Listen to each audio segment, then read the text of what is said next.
A realização da Copa do Mundo no Brasil serve, entre outras coisas, para balizar o calendário de grandes obras no país. O trem-bala, por exemplo, que deve ligar o Rio a Campinas, passando por São Paulo. E a reforma do aeroporto de Viracopos, que pode se transformar na melhor opção frente à saturação de outros terminais. O deputado Jonas Donizete, do PSB de São Paulo, está aqui com a gente na sua primeira legislatura federal, depois de passar pela Assembleia de São Paulo. Sim. Não é? E o senhor é de Campinas. Sim. Então, essa questão do trem-bala e do aeroporto de Viracopos dizem muito respeito à sua, digamos, à sua área de atuação ali. Agora, deputado, eu estava até te falando antes de a gente começar a gravação, quer dizer, eu estava lendo outro dia que tanto a reforma de Viracopos quanto a grande obra do trem-bala, que seria a maior obra, né, desse governo, Sim. não ficariam prontos a tempo de atender a demanda da Copa do Mundo. É isso mesmo? Esse o cronograma está defasado com os grandes acontecimentos do país? Elimar, eu costumo dizer que obra é igual, às vezes, planta, quando a gente vai plantar algum pé de fruta, né? A gente fica pensando sempre no resultado final, né? Mas alguém tem que começar, e começar com planejamento, começar fazendo as coisas corretamente.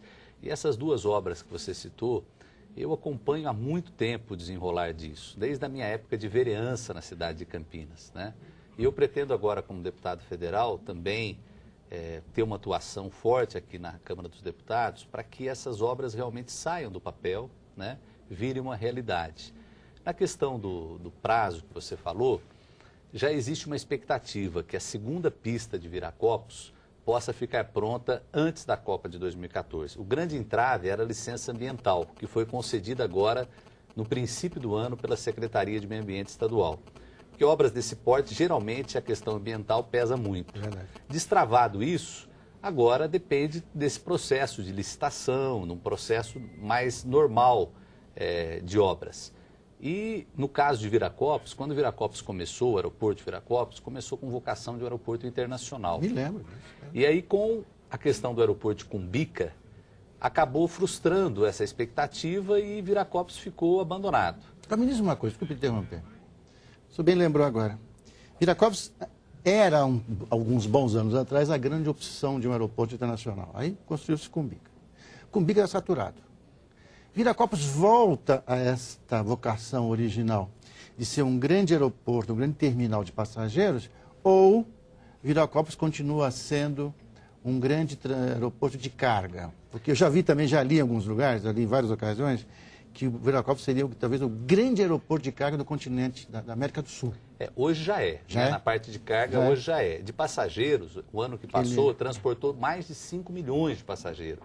Com esse aquecimento da aviação regional, hoje Viracopos já está com a estrutura praticamente saturada, com o movimento de hoje. E existe um estudo de companhias aéreas internacionais que mostram que o aeroporto de Viracopos ele tem uma expectativa no ano de 2025 de poder transportar cerca de 60 milhões de passageiros ano. Para você ter uma ideia, 3 vezes mais. O aeroporto de Xangai transporta 50 milhões. Uhum. Por que isso? Porque os aeroportos da cidade de São Paulo, Congonhas não tem para onde crescer. Cumbica também tem restrições, até por questões climáticas. Cumbica, na língua tupi-guarani, eu não sei se você sabe, mas quer dizer nuvem baixa. Eu lembro disso. E Você comentava isso na época, né? A região de Viracopos, ela tem um céu de brigadeiro, é praticamente condições próprias para pouso e decolagem o ano todo. Tanto é que serve muito de socorro para Cumbica em casos que o aeroporto fica impedido de pouso e decolagem. Então a questão de Viracopos eu acho que é praticamente uma realidade. O grau e a aceleração desse nível de crescimento é algo que não dá para se prever.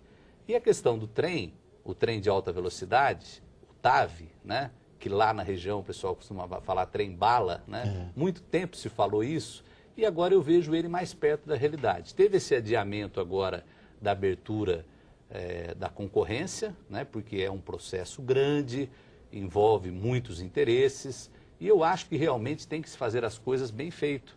E esse trem precisa ser entregue para alguém que tenha capacidade já comprovada de tocar uma obra desse porte. É uma obra de porte de 35 bilhões. Exatamente, é muito dinheiro, né? Envolve uma programação, tem que ter algo muito bem feito e eu acho que é algo muito positivo, porque o Brasil, pela dimensão que tem, não deveria ter abandonado o transporte férreo, né? Infelizmente abandonou ficou só na carga, o transporte ferroviário por carga, e abandonou passageiros. E agora, hoje, a gente sente o reflexo disso com as nossas rodovias congestionadas. Deixa eu te perguntar uma coisa. É que, pensando em Campinas e região, a gente pensa que as pessoas talvez não saibam, mas Campinas é a sede de uma região Metropolitana. É uma região que talvez seja o segundo polo em termos de consumo no país, que é uma região de alto poder aquisitivo. Bastante pujante. Né?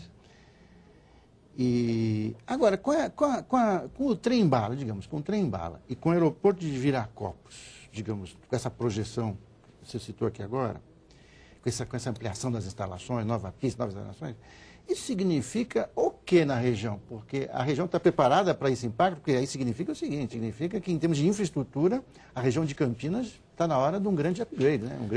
De um grande salto. Elimar, você colocou um ponto que é fundamental. Eu acho que tem duas regiões no estado de São Paulo que precisam se preocupar com isso. Uma é a região metropolitana de Campinas, outra é a região da Baixada Santista, por razões diferentes. Na Baixada Santista, por causa do pré-sal, e na região de Campinas, porque esse trem acontecendo realmente vai trazer uma movimentação grande de pessoas, algo que isso mostra a história do desenvolvimento das cidades. Na época, quando começou as ferrovias dos Barões do Café, mostram que as cidades que mais se desenvolveram eram as cidades que eram sedes, que tinham as estações principais das estradas de ferro. Depois, com as rodovias, mesma coisa. Isso é um caminho natural da humanidade, ou seja, o transporte, facilitando a questão do transporte, o desenvolvimento vem com ele. Então precisa se pensar também, e eu acho que nesse ponto eu também quero influir, em questões de moradia, em questões de infraestrutura, em questões de segurança, que tudo isso afeta a vida de uma população. Campinas ganha uma nova dimensão com essas obras? Olha, eu creio que sim. Campinas ela já vem figurando no cenário nacional, como você mesmo colocou, é hoje a terceira maior praça de compensação de cheque do país, né? Perde apenas para a Grande São Paulo e para o Rio de Janeiro. E eu acho que com essas obras a tendência é que o progresso venha ainda com mais velocidade. Até mesmo porque está se disputando também aí a empresa que vai gerenciar essa questão do trem para que a sede fique lá na região metropolitana de Campinas também. A gente está na reta final, eu queria saber o seguinte, a sua estreia, né, aqui na Câmara dos Deputados, né, o ano legislativo está começando. Como é que foi a sua estreia? Alguma proposta já na cabeça? Alguma ideia? Alguma coisa? Olha, Neymar, eu tenho comigo que na vida nós somos assim, nós não podemos perder a humildade em tudo que vamos fazer. Então, estou chegando aqui no Congresso com muita humildade, com muita disposição para o trabalho, e eu já apresentei 5 projetos. Um deles, que eu acho interessante e propício para esse momento da sociedade que a gente vive, para combater a violência, nós tivemos um episódio lá em Campinas, de um elemento que foi preso e a polícia soltou por causa da lei eleitoral. E ele solto, depois de um mês, tirou a vida de um senhor. Ou seja, não dá mais para a sociedade conviver com isso. A polícia prende e solta depois. Uma situação como essa por Sua causa... proposta é alterar a legislação? A lei eleitoral para que deixe de existir essa cláusula, ou seja, não é porque é período eleitoral, isso era em regimes autoritários. Hoje nós vivemos em plena democracia. Ninguém vai prender ninguém mais para alterar resultado de eleição. Então não dá mais para a gente conviver com uma lei como essa que acaba colocando em risco a vida das pessoas.